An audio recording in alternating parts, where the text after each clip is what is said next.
Viabilità, 2 giorni da bollino nero sulle strade e questa mattina diversi disagi sulla rete autostradale ligure. In A12 un incidente ha causato fino a 6 km di coda intorno alle 7:30. Una nuova scuola per il comune di Ne. Il progetto presentato dall'amministrazione è arrivato secondo tra i quasi 200 presentati dai comuni liguri. In arrivo oltre 2.100.000 euro. Festa di Santo Stefano a Lavagna. Viviamo così intensamente la fede da rinunciare a tutto pur di non perderla, ha chiesto il vescovo nella messa. Al termine la processione per le vie della città. Una folla di persone ha invaso il centro storico di Lavagna dove si svolge la vendita scontata dei prodotti da magazzino. 4 palanche, prosegue oggi tutto il giorno e ancora domani mattina. Buongiorno a tutti e bentornati al TG13, lo dicevamo nei titoli e questo è il primo fine settimana da bollino nero per la viabilità sul nostro territorio. Si prevedono 2 giorni intensi su strade e autostrade e questa mattina ci sono stati diversi disagi su tutta la rete autostradale ligure e ancora in questo momento, lo possiamo vedere dal sito di Autostrade per l'Italia, vengono segnalate code a tratti tra Rapallo e Chiavari per traffico intenso. E questa mattina all'alba un incidente in A12 ha provocato fino a 6 chilometri di coda. Diamo il benvenuto in diretta a Massimo Barletta, comandante della Polizia Stradale di Chiavari. Buongiorno, qual è la situazione al momento e qual è stata anche l'andamento della mattinata? Buongiorno a voi e a tutti gli ascoltatori della Radio Pace. La situazione al momento è quella che avete appena fotografato e che è rappresentata bene sul sito di Autostrade per l'Italia. Abbiamo traffico molto intenso e rallentamenti con iniziali formazioni di code sulle direttrici di marcia nord-sud per il traffico che si sta spostando al raggiungimento delle mete estive, quindi delle località di villeggiatura, in particolare delle riviere.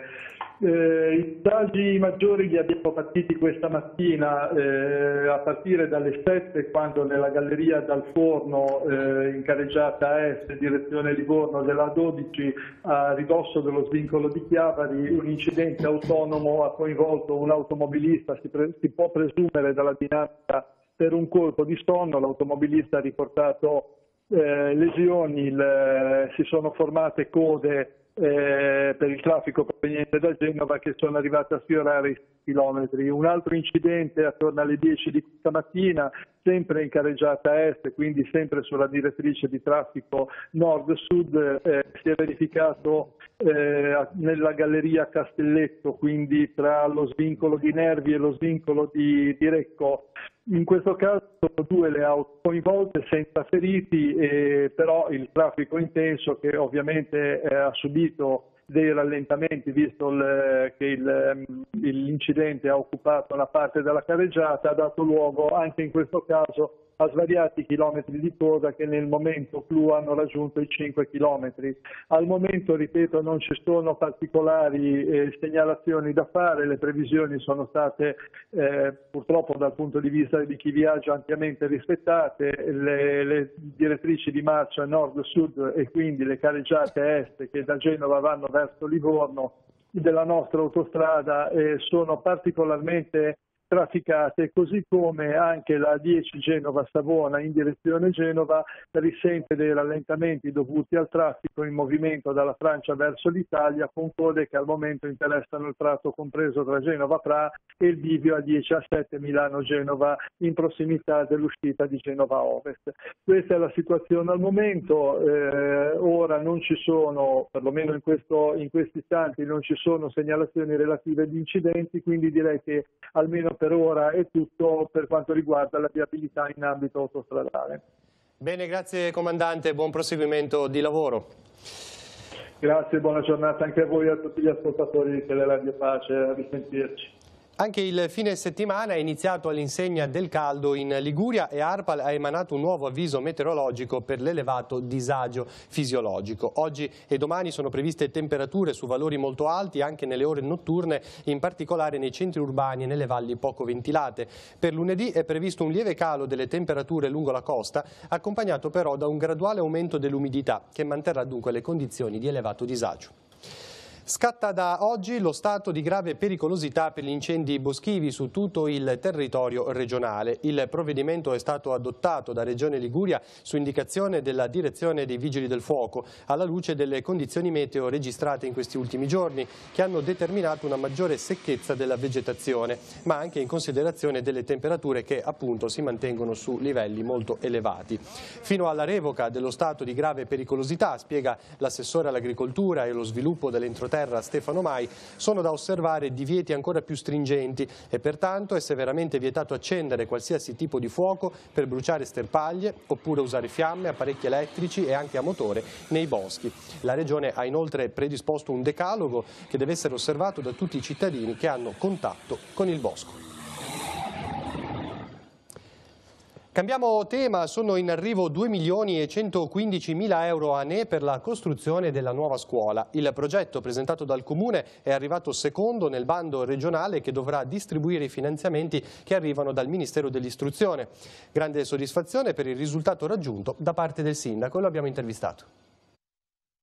Che numeri avrà questo edificio? Sarà un edificio che vedrà dislocato l'edificio scolastico attuale e sicuramente andrà a implementare e ad arrivare a quello che sono le mancanze che attualmente noi abbiamo a nell'edificio scolastico, essendo un edificio scolastico comunque piccolo. Quanti piani, quante aule? Verrà fatto su 2 piani e quindi verranno rispettati quelle che sono le superfici minime delle aule dal punto di vista dettate dal Ministero. Quindi verranno fatte le 5 aule, le 3 aule per le 5 per elementari, le 3 per le medie e poi verranno fatte tutte le aule tematiche, in più verrà spostata e quindi ampliata quella che è la biblioteca attuale e verrà poi successivamente realizzata una palestra che attualmente pur avendola abbiamo praticamente una palestra che si definisce palestra sulla carta, ecco. Dove verrà realizzato? Ma nelle vicinanze del campo sportivo, perché noi pensando a questo progetto abbiamo pensato di integrare un'area vicino al campo sportivo così da rendere quell'area a servizio del campo sportivo, quindi da fruire meglio il campo sportivo, quindi avere un impianto sportivo sia a servizio della collettività ma a integrare il campo sportivo con l'edificio scolastico. Si aspettano a questo punto i finanziamenti, che tempi ci saranno poi una volta che questi arriveranno? Ma sicuramente siamo qui fiduciosi che arriveranno in tempi brevi perché parliamo di 2018. Ripeto, essendo così in alti in classifica, io e il mio collega Trossalero siamo fiduciosi perché per quanti pochi soldi il Ministero può mandare alla Regione Liguria, io credo che i primi 3 verranno sicuramente finanziati e quindi noi a settembre partiremo. Intanto attenderemo quello che sono tutti i tempi comunque del Ministero, però cominciamo a guardarci un po' avanti per snellire, per accelerare e per non rimanere poi impiccati su quelli che saranno poi i tempi che dovranno intercorrere tra le gare sia per la progettazione che per la realizzazione dell'opera. È terminato l'intervento di messa in sicurezza delle condotte sotterranee in via del Pino a Chiavari e così mercoledì 8 agosto ci sarà la riapertura della strada alla circolazione. L'obiettivo dei lavori era quello di evitare futuri allagamenti del centro storico e rendere il deflusso delle acque piovane più rettilineo e scorrevole. Nei giorni scorsi sono stati rinforzati i muri del canale, è stata posizionata la soletta e realizzate diverse bocchette di ispezione per monitorare e scongiurare futuri impedimenti e crolli. Altri interventi sono in programma nei prossimi mesi. A settembre, spiega il consigliere delegato al ciclo delle acque Paolo Garibaldi, partiranno i lavori in via Entella, piazza Rupinaro e in via Vinelli. E i consiglieri di Noi di Chiavari hanno presentato un'interrogazione con la quale lamentano lo stato di degrado in corso Buenos Aires. Levaggi Colombo e Silvia Garibaldi spiegano di aver ricevuto le lamentele di molti cittadini che segnalano il malfunzionamento e la mancata riparazione degli irrigatori delle aiuole, l'incuria delle aiuole stesse sia nel verde sia nella struttura e la confusione continua sui divieti di sosta e di parcheggio. Noi di Chiavari chiede una maggiore cura e attenzione verso questa zona della città. Siamo ora all'informazione religiosa. Lavagna ha celebrato ieri sera il titolare della Basilica cittadina Santo Stefano. La messa è stata celebrata dal Vescovo che ha messo in luce l'importanza di tenere viva la propria fede. Al centro della riflessione i tanti cristiani che ancora oggi scelgono di morire o di lasciare il proprio paese piuttosto che abiurare il servizio. Viviamo così intensamente la fede da rinunciare a tutto pur di non perderla? È la domanda che il Vescovo ha rivolto ai fedeli in occasione della festa di Santo Stefano a Lavagna. Analizzando il martirio del primo diacono cristiano, Monsignor Tanasini si è soffermato sull'importanza di non lasciare assopire la fede. Il martire, ha detto, è colui che mette la fede al di sopra di tutto e la fedeltà a Cristo sino alla fine, niente può essere messo a confronto con questo dono ricevuto. Noi, ha dunque domandato, siamo disposti a vivere fino a questo punto? Il pensiero è andato ai recenti fatti di cronaca, a chi ha perso la vita pur di non tradire Cristo. Piuttosto che abiurare alla fede in Cristo Gesù, hanno preferito che venisse loro mozzata la testa. Li abbiamo visti inginocchiati mentre aspettavano il loro turno. Abbiamo visto coloro che, sempre per essere fedeli alla propria fede cristiana, hanno lasciato tutti i beni, sono diventati profughi, sono ammassati in campi di raccolta e la cosa che colpisce è la gioia di avere dato testimonianza a Cristo a così alto prezzo. E noi saremmo disposti a fare così. Vivere la fede in modo più profondo è uno dei punti cardine delle linee guida dell'Assemblea Sinodale di giugno. Parlando del martirio di Stefano, il Vescovo ha colto l'occasione per ribadire il concetto con l'invito a tenere alta la guardia. Nei momenti difficili c'è la grazia del Signore che interviene, sostiene e illumina, però rimane il fatto che se grazie a Dio non siamo in quelle condizioni, questo non deve far languire la nostra fede. Non deve ottenebrare la luce dell'incontro con Cristo. Al termine della messa, la processione per le vie di Lavagna con la Cassa del Santo e i crocifissi. Domani solennità patronale nella chiesa di Rialto a Chiavari. La messa sarà celebrata dal Vescovo alle ore 10. Nell'occasione sarà conferito il sacramento della Cresima. La comunità di San Buceto in Val Graveglia festeggia la solennità dei santi Cipriano e Giustina, martiri, titolari e patroni della parrocchia.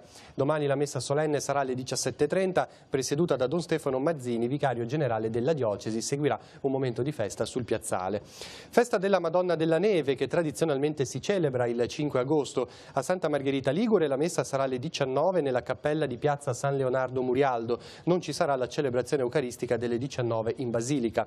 A Camposasco, invece, nel comune di San Colombano Certenoli, la messa sarà al mattino alle 9:30 in occasione della memoria della dedicazione della chiesa.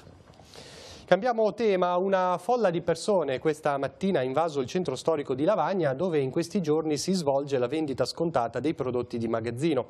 4 palanche che prosegue oggi tutto il giorno e domani mattina. Siamo andati a vedere. Grande folla di gente questa mattina a Lavagna, a dirlo i commercianti impegnati nella tradizionale iniziativa 4 palanche, la svendita dei prodotti di magazzino, ormai momento di caccia al grande affare. Ma in questo fine settimana per molti sono iniziate le vacanze estive e così ecco che già nelle prime ore della mattinata la cittadina è stata presa d'assalto da residenti e turisti.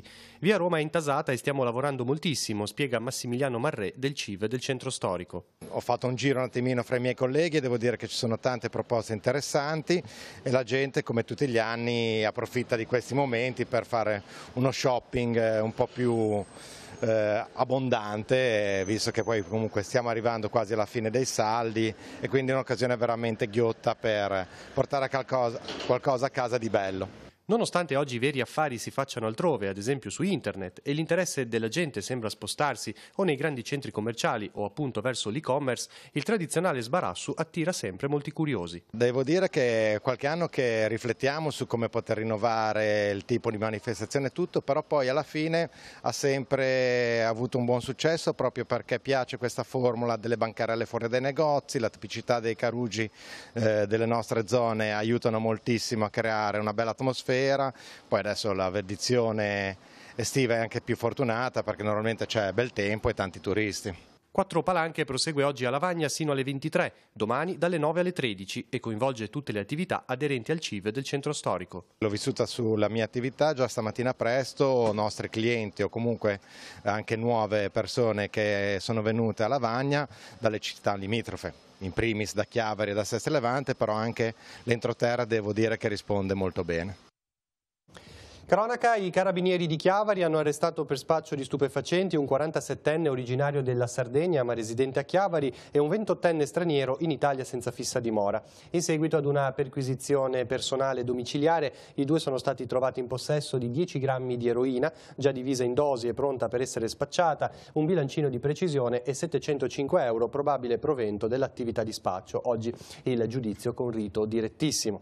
I militari di Santa Margherita Ligure invece hanno denunciato per guida in stato di ebbrezza un 37enne residente a Genova e un 45enne. I due sono stati sorpresi a guidare i propri mezzi con un elevato tasso alcolemico. Il primo in sella ad un motociclo di 1,6 grammi per litro, il secondo al volante di una vettura di 2,39 grammi per litro.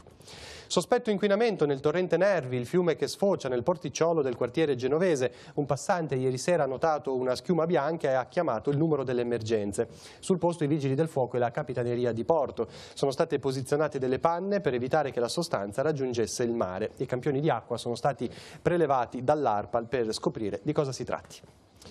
Cambiamo tema, è stato l'incontro con il giornalista e scrittore Aldo Cazzullo a chiudere l'ultima delle 5 serate di spettacolo, dibattiti e cultura organizzate dalla Tigugliana nella cornice di Villa Porticciolo a Rapallo.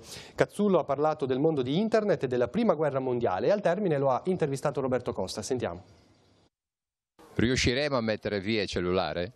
Ma è quello che dico invano ai miei figli, loro mi rispondono: tu papà sei l'ultimo che può parlare perché anche tu sei sempre chino sul cellulare. Non possiamo più farne a meno, ma è importante che siamo noi padroni del cellulare e non viceversa, altrimenti avrebbe ragione Altan quando dice è record, ogni cellulare possiede un italiano. Fanno parte ormai della nostra vita. Sì, però almeno a scuola bisognerebbe metterli via. Infatti in Francia hanno approvato l'altro ieri una legge per dire che a scuola non si possono portare i cellulari. Io sono molto solidale con gli insegnanti italiani che devono affrontare 25 ragazzi che sono sempre connessi, però almeno a scuola bisognerebbe proprio metterli via. I mezzi di comunicazione oggi forse stanno facendo cambiare un po' la nostra vita. Si è parlato questa sera, sì, dei figli, delle cose anche di divertimento, ma anche di politica, di lavoro. Cosa ne pensa lei? Beh, penso che la rete stia cambiando la politica, perché senza la rete non avremmo avuto Brexit, non avremmo avuto Trump, non avremmo avuto Grillo. Sta cambiando il commercio, Amazon sta uccidendo il piccolo commercio e rischia anche di mandare fuori mercato i centri commerciali. Tutto sta cambiando, non possiamo fermare il vento con le mani, dobbiamo però cercare di rendere umano questo cambiamento, a cominciare dai rapporti tra i ragazzi. I miei figli, Francesco e Rossana, nel libro mi dicono: papà, guarda che i social possono anche essere di aiuto per i ragazzi, possono far scoprire a tante persone che non si sentono accettate nella vita vera che in realtà non sono soli, perché in rete scoprono che ci sono tanti ragazzi che pensano e sentono come loro.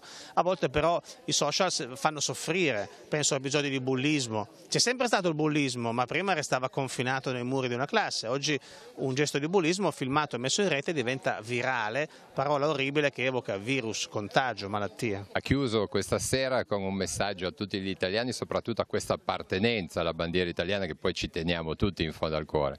Sì, penso che gli italiani siano più legati all'Italia di quello che pensano di essere. E poi abbiamo parlato anche del prossimo libro che si chiamerà Giuro che non avrò più fame, l'Italia della ricostruzione. 70 anni fa abbiamo ricostruito un paese distrutto dalla guerra, oggi c'è da ricostruire un paese uscito molto male dalla crisi. Dobbiamo farlo credendo un po' più in noi stessi e nel nostro futuro.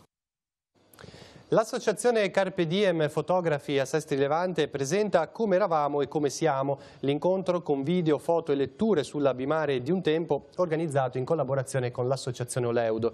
L'inizio alle 21 questa sera nei giardini di Viale Rimembranza a Sestri Levante. L'iniziativa rientra nel ciclo di appuntamenti della 12ª edizione del festival Una penisola di luce. L'ingresso è libero. Ora la rassegna stampa, poi ci ritroviamo con gli ultimi aggiornamenti.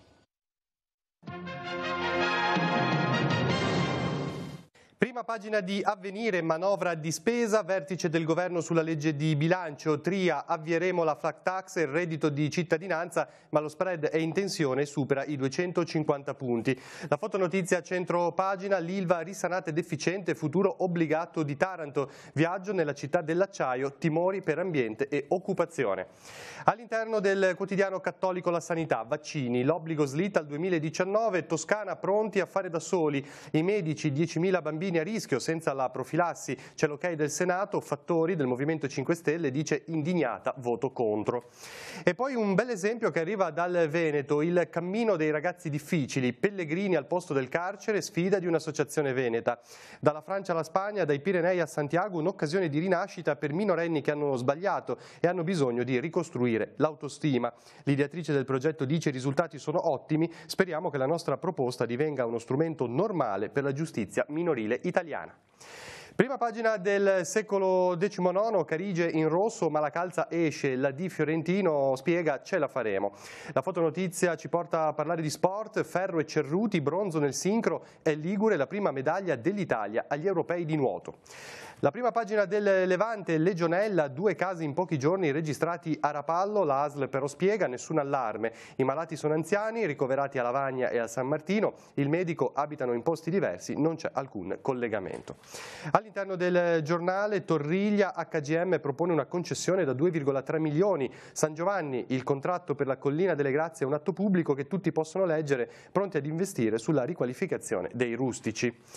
E infine la Camera di Commercio, Odone lascia per Attanasio l'avvicendamento dopo 20 anni al vertice a Genova, accordo tra piccola impresa e Confindustria. Il Presidente spiega arriva una persona che stimo e il successore afferma pronto per questa sfida.